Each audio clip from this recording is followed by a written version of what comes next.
welcome back to the channel. Quick update on where we are.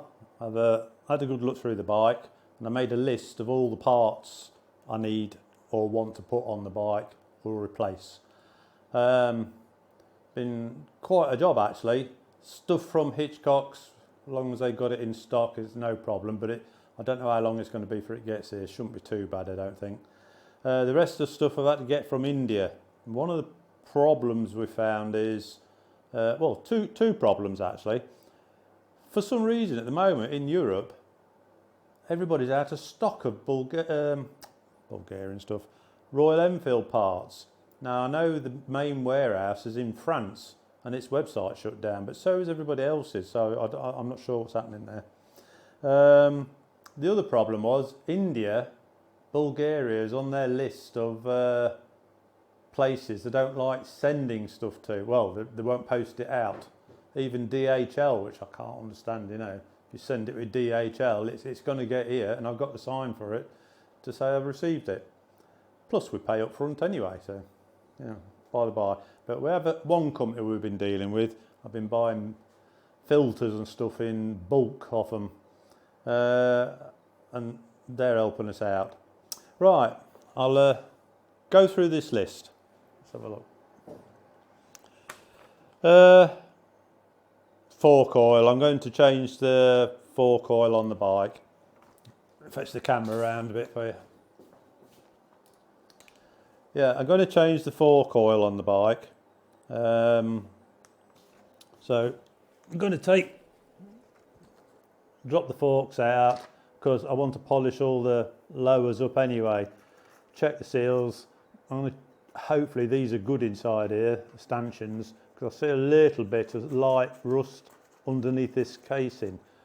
And the trouble is with these, it's not like they've got gaiters on where you pull the gaiters down like I do with Himalayan and always clean the fork tubes. These, can't see them.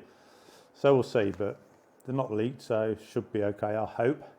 But I'm going to change the fork oil anyway, because the bike's a 2018, so what's that? Is it 5 years old, I think? The fork oil won't have been changed on it, I can nearly guarantee. So we'll do that job. Okay.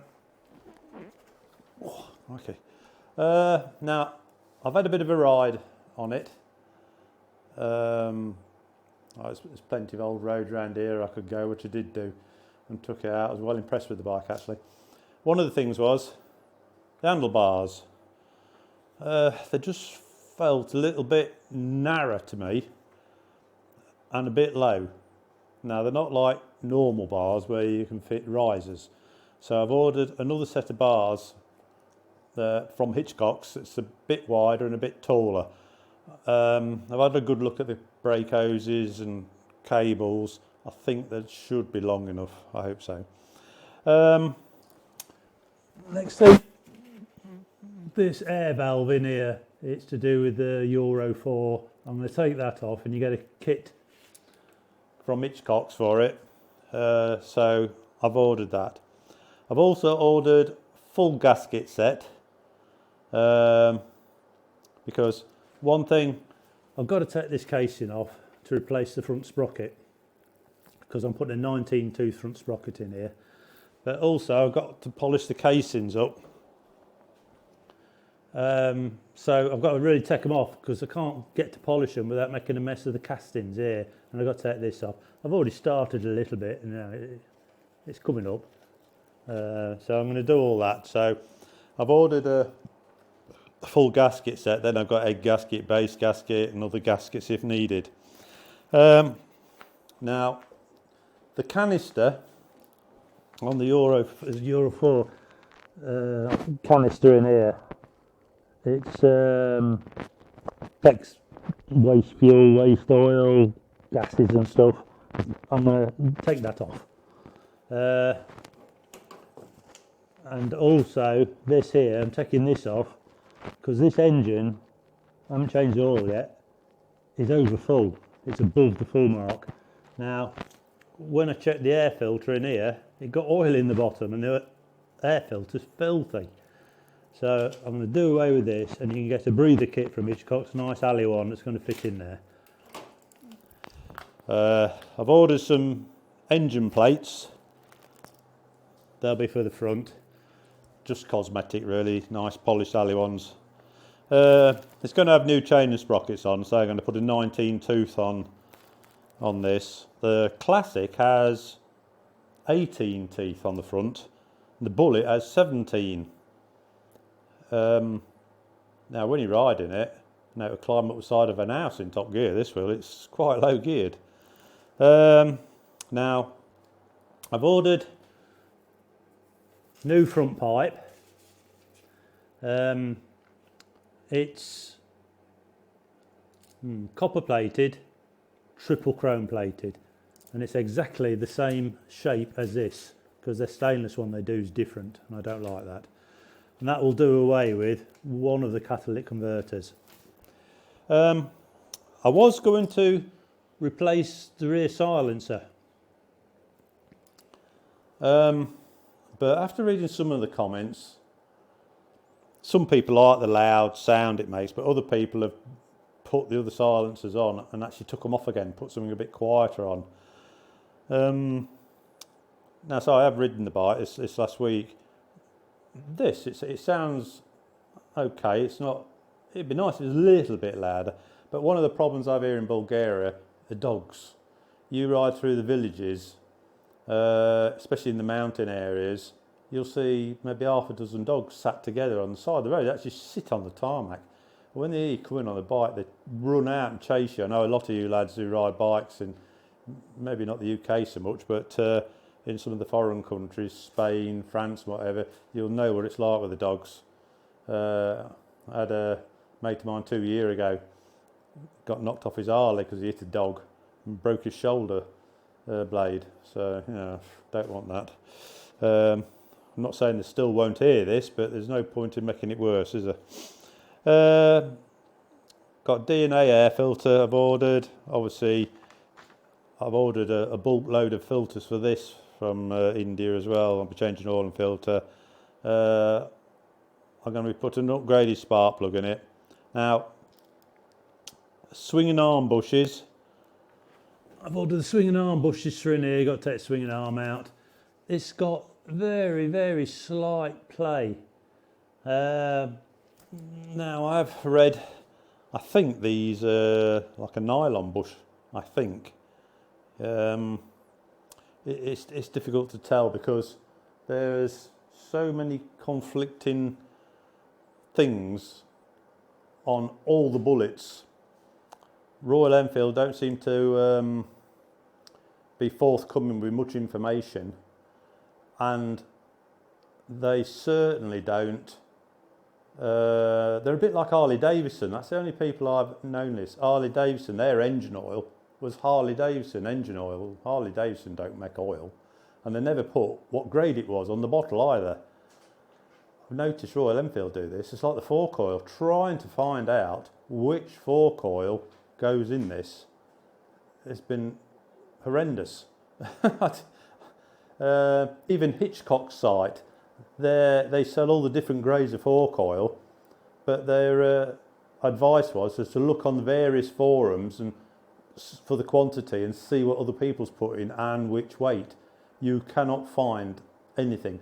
Now, if you order the oil from Royal Enfield, it comes in a blue bottle which says F1 or something on it. Royal Enfield 4-coil.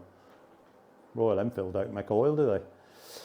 Their idea, it's the same with a lot of stuff like filters. You can only get genuine filters. Now, for every other bike, you can buy pattern filters, can't you? I think they've done it. So, once you bought the bike, everything you buy has to come from Royal Enfield. So, going back to the swinging arm, I think Hitchcock's is a metal kit, and I think these are nylon bushes. But there's been quite a few reports I've read, people's gone to change the bushes, took them out, and there's nothing wrong with them. Now, I haven't checked the nut torque in the swinging arm yet. It may just need tightening up. I'm going to see anyway, but I'll have the bushes here anyway. It wants new brake pads front and rear, so I've ordered EBC pads. They're on the way for it. Right, Seat. This is the original seat. I didn't like the look of it, and it doesn't do it no favour to me with these bits that run across this way. You know, been better if it gone this way or had a nice diamond pattern in it. But so I've been out on it, and the seat was one of the most comfortable things I've sat on. I was a bit surprised, but I've already ordered a new seat for it. So when my new seat comes, obviously I'm going to try and put that on. Well, not try and put it on, I will put it on. It's a very nice looking seat. I think I'm going to have this one recovered. And I think that it felt hard to me, this, but when you sit on it, it's really comfortable. You sit on it for ages, like, you know, in a numb arse. You know, you feel that is quite solid compared to the Himalayan is like a piece of sponge. You know, it's not so bad now. I've got this on, it holds it a bit, sort of. But this, after a while, you're pleased to get off it some days. So I'll have the original seat recovered anyway, but I'm going to put my new seat on. Yeah, so I'm not telling you about the new seat. It's totally different to this. Right, the other thing is, this is what the biggest problem is, saddlebag racks and bags for this. The only ones you can get, which you can't get in Europe, nobody's got them. There's none in France, Germany. I think I found one place that got one side. That's no good. But you can't get the ones for the Bullet anyway. But you can get the ones for the Classic 500. Now, I think what it is, obviously I can't really show you on here much, but where your racks come down, I think there's a different bracket runs from here to here. Well, yeah, that's going to be no problem for me. I'll make my own brackets up to fit that. But we're going to have saddlebag racks on it and bags. Now, the only way I could get any, even from India, was as a kit, which was the saddlebag racks and bags. Now, I've ordered some leather bags from Hitchcock's, very nice ones. So I'll end up with 2 sets of bags, but never mind. The other thing I've got is I didn't know what to do with the shock absorbers. I read the reports of what other people saying, they're harsh and blah, blah, blah, blah, blah. So what I did when I went out, I set them on the softest setting, and yeah, they were pretty good. Like, these are gas shocks on here. Now, I could understand it. I think I'd have to click it up a little bit anyway, I think. Because Sue took a photograph of me sat on it. And it's fallen down quite a bit on the back. So I've ordered some more springs that Hitchcock's do for it. So there wasn't too much. So first off, if I can get these down to bits, because these are quite strong there, I'm going to change the springs and see how these go. I think the springs was about 40 English pounds. So it's worth a try. Because the problem is, I don't really know, you can get Hagen's and you give them your weight, what the bike is, your weight and whatnot, and they give you a spring suitable for it. But I've done this before. As soon as you put a passenger on, now Sue's a right slim thing, so she's not adding much weight, but the weight's at the back, isn't it? Plus, I don't know, my Himalayas I've got for the travelling, but I really like this bike. It's surprised me. So I will be doing some with this, and so I'm going to have the saddlebags on. I don't know about a rack yet on the back. It wasn't what I bought it for, but it may get used for travelling as well. And I've ordered Hagen's before. They sent the springs for my weight, but when you load the bike up, they end up not working as they should do then. Bottoming out and too soft. You can obviously adjust them up, but they just don't work quite the same. Yet on your own, you buy them for, they work perfect. So I suppose if you had a single seat Classic, which then you're not going to be carrying a passenger, I think a set of Hagen's would work brilliant. But carrying a passenger, now it's not only carrying the passenger, say we just want to go away for the weekend, if we're at a hotel or something, your bags are going to have stuff in. you know, the weight changes quite a bit. So I'm going to try these springs on this and actually see how the stock ones run, and we'll see how we go from there. Well, that's about it really. So I've got plenty to do. I've got to get the bike registered yet to be fully legal on the road. But the problem is now, the weather's turned here. I think we've got 3 weeks, unless we get the odd day, of heavy rain. Today it's forecast thunderstorms and lightning, and for the rest of the week. So I wanted to get it registered. So I'm a bit reluctant to pull too many things to pieces, because if the weather turns and I get a nice day, I want to better jump on it and get it registered. Because getting a bike registered here in Bulgaria is a nightmare. You have to take it to a place called CAT. It's the police headquarters, and it's where they register all the vehicles. And there's literally, there might be 100 people there every single day. Mondays are even worse, and it's a nightmare. It's not go to one desk to get something done. It has to be inspected, and then you're back with bits of paper. Then you have to go pay your money at some other place and back with more bits of paper. It's just how Bulgaria is.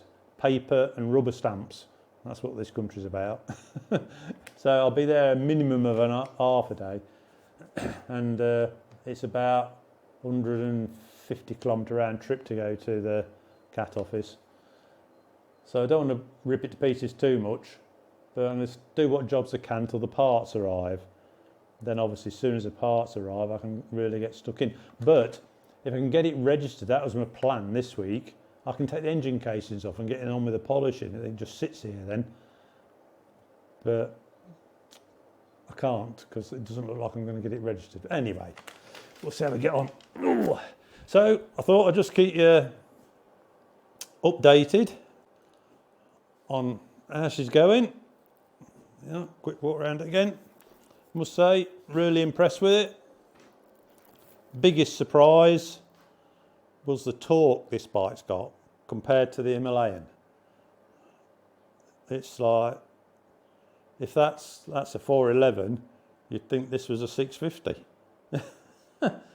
It really surprised me.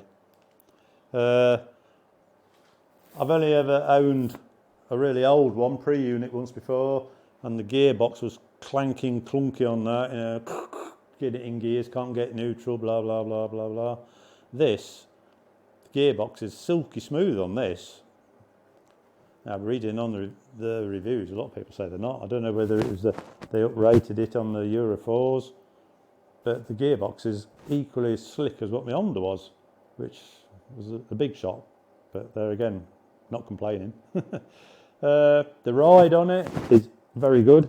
It's got over 5 inches of travel on the front forks, which on the bumpy roads is just what I need. Up to now it's been a win-win for me, like.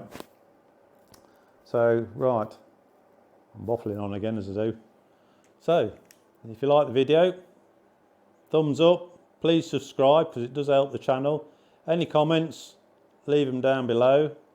One thing I will say, I've been struggling to find how much oil you put in the forks on this. Obviously I take the forks out and drain the oil out of the forks into a container so I can measure it. Now it's another thing, there's so many conflicting things on what oil should be in it and how much you put in it, and it's not a little bit, but I think for what I can find off the Classic, which has got the same forks as this, these aren't the leading link forks, not leading link, but they're not the ones that look like the Himalayan with the piece out the front here. It's this type, normal type for me. I think 195ml per leg, and I think 15 weight oil. That's what I'm going to try. We'll see how we go on there, if I need to adjust it lighter. Because one thing is, if I said like UK riding on half decent roads, I wonder if 15 weight's going to work brilliant there. Here the roads are full of potholes and bumps and what have you, and you want to be able to use the full travel. On the biggest dips and bumps, it wants to be using nearly its 5 inches of travel it's got. And I'm just wondering whether the 15 weight oil is going to make it a little harsh, but I'll see. But if any of you know, and if you know what to put in it and how it rides where you ride, just leave a note in the comments below so I can have a look before I decide on what oil I'm going to put in it. But it's one of the first jobs I'm going to be doing this. So anyway, back to where we was. Thumbs up, please subscribe, comments down below. Hope you enjoyed the video. See you in the next one. Cheers.